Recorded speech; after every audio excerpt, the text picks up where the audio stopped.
Congressman McCarthy will be Speaker of the House. So you have to answer the Marjorie Taylor Greene. You're laying out what the Republican Party is all about. I hope that doesn't include gutting Social Security and Medicare and shutting That's down. not part of the roadmap, Brian. We'll see. I would say it's all over but the vote counting. They're still counting the votes in a lot of places. And we're going to talk about that and what happened in Indiana, of course, with our political insiders, Republican Jim Merritt, Democrat Brian Gaddie, joining us once again to offer, I guess, a postmortem of what happened in the 2022 election. Let's just dive right into Indiana. Jim, you called it on WRTV last night. Diego Morales is going to be the next Secretary of State. And sure enough, he not only was, it wasn't really that close of a race, despite all of the allegations that have been lodged against Mr. Morales so far. Why was he able to pull out such a relatively easy win? Well, you know, we've talked a lot on Channel 6, Political Insiders, about Diego's energy. And I saw a lot of that in the state convention. Diego brought so many new people to the table in the Republican Party.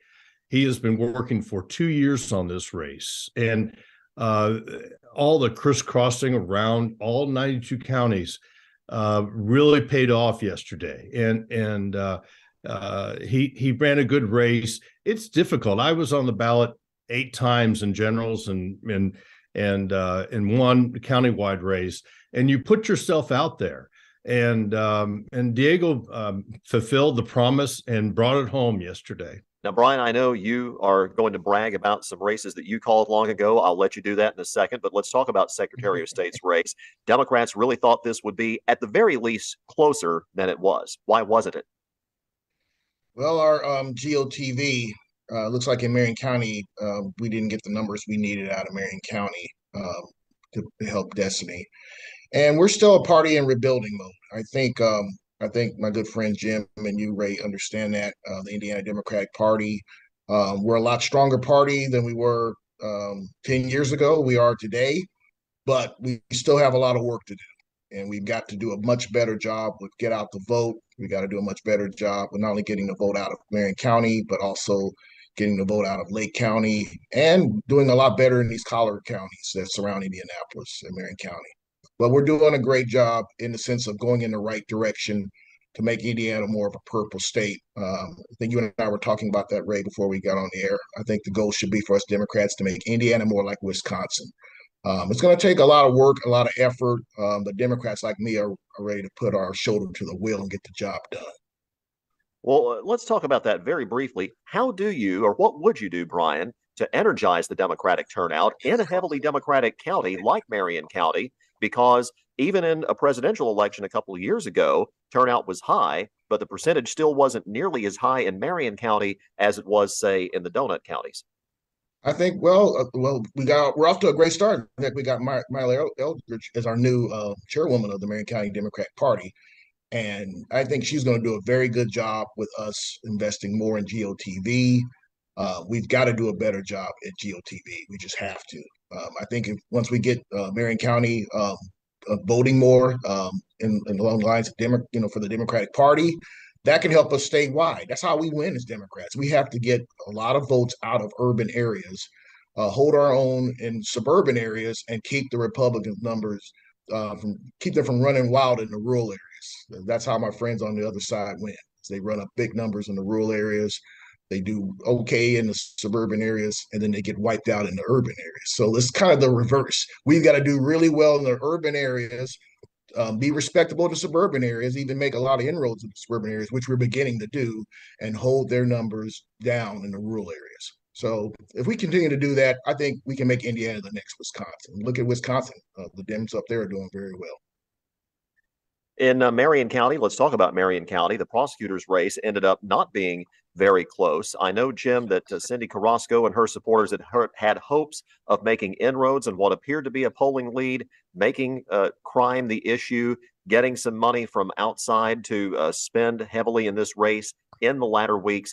In the end, though, it just wasn't enough. And I know, you know something about running countywide in Marion County as a Republican.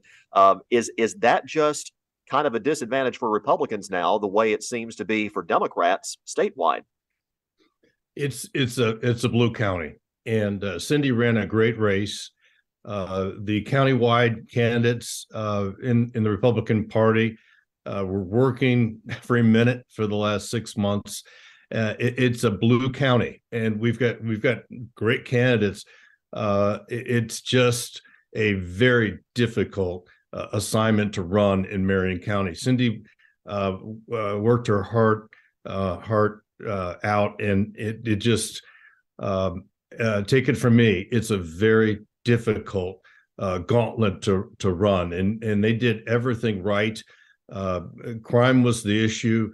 Crime was the issue when I ran for mayor in 2019, and she had the FOP behind her this time, and I didn't, and so she made some inroads, but this does not portend well for a mayor candidate in 2023 for the Republican Party. And I grew up there. I love Marion County. I love the Republican Party in Marion County. It's just a very difficult assignment to run countywide in Marion County. Now, let's talk about statewide a little bit. I know, it was a good night in Marion County, Brian, for Democrats. You were talking about those suburban areas, though, and it was not as good a night as it could have been. Looking at some legislative races, I know Senator Kyle Walker was a target, speaking of Senator Merritt and a former seat that he held. But Senator Walker ended up with a relatively easy victory, probably more easy than a lot of us thought. And Senator J.D. Ford came very close to losing his seat in that district, but he flipped to Democrats a few years back. So, I mean, again, you talk about turnout. You got a couple of years before a presidential election. Again, if you want to expand the party and expand out, how do you do that in the suburban areas while at the same time getting that urban turnout that it's required of Democrats to have any sort of numbers here in Indiana?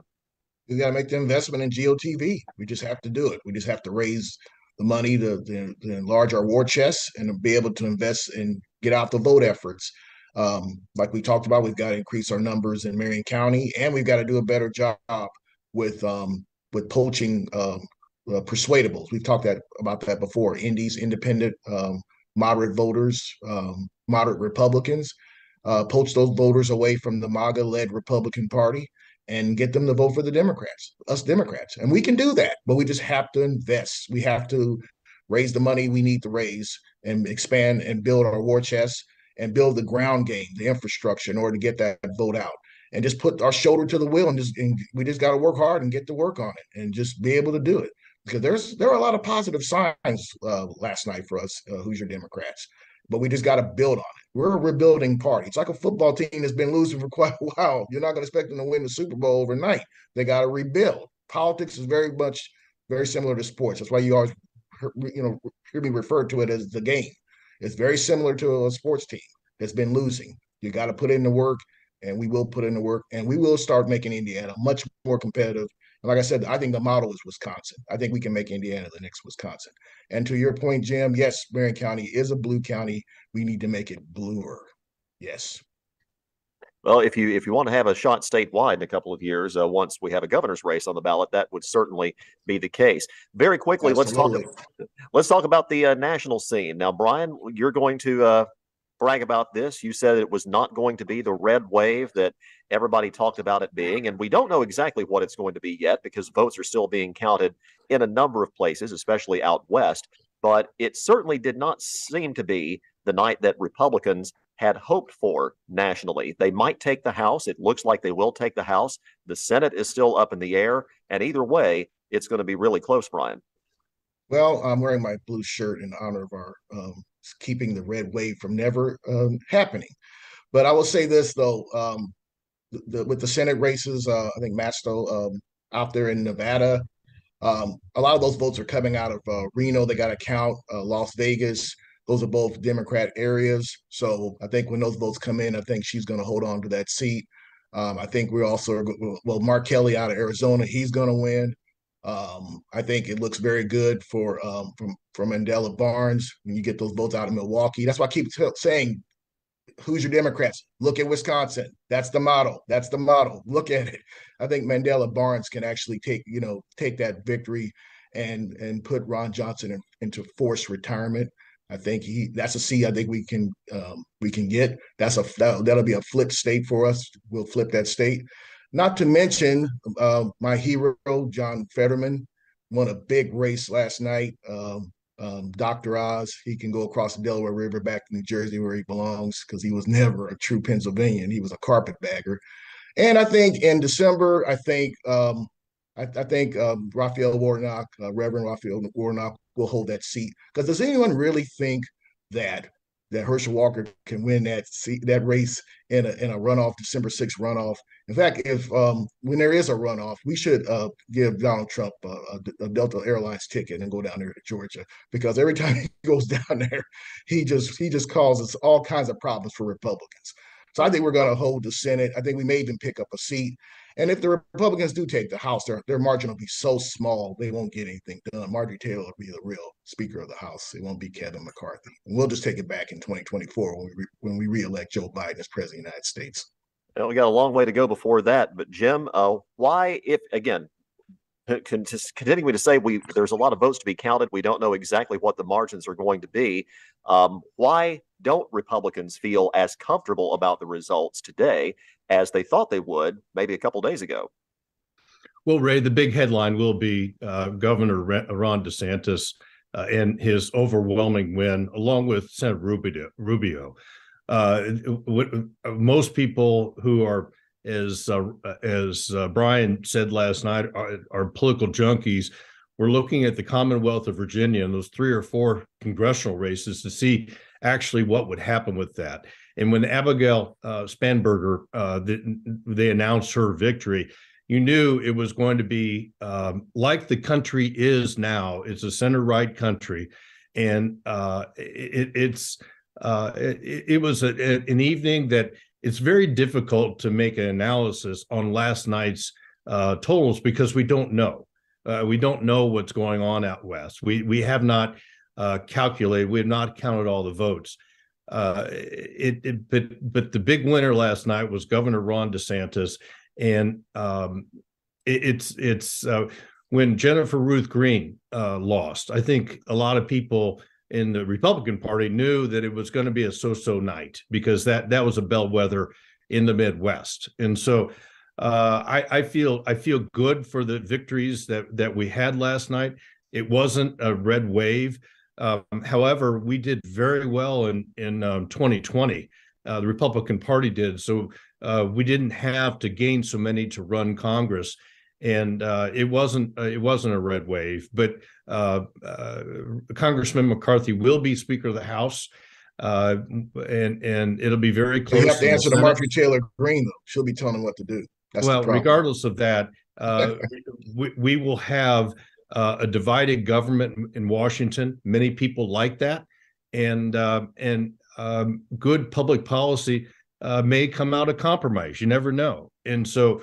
I'm looking forward to the next couple of years as Congressman McCarthy and his Republican caucus put out that roadmap that I was talking about last night on what the Republican Party can do in Washington, D.C. And it'll be a very interesting couple of years as the presidential campaign comes to the fore. Well, that agenda won't make it over to the U.S. Senate, because we'll still have the Senate. And it'll never make it. Well, you're laying out what the Republican Party is all about, and you're laying out an agenda for 2024.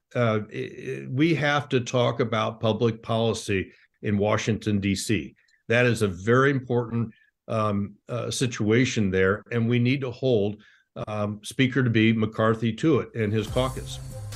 We'll see. I hope that doesn't include gutting Social Security and Medicare and shutting down. That's not a part of the roadmap, Brian. We'll see. Democrats like me will make sure it's not.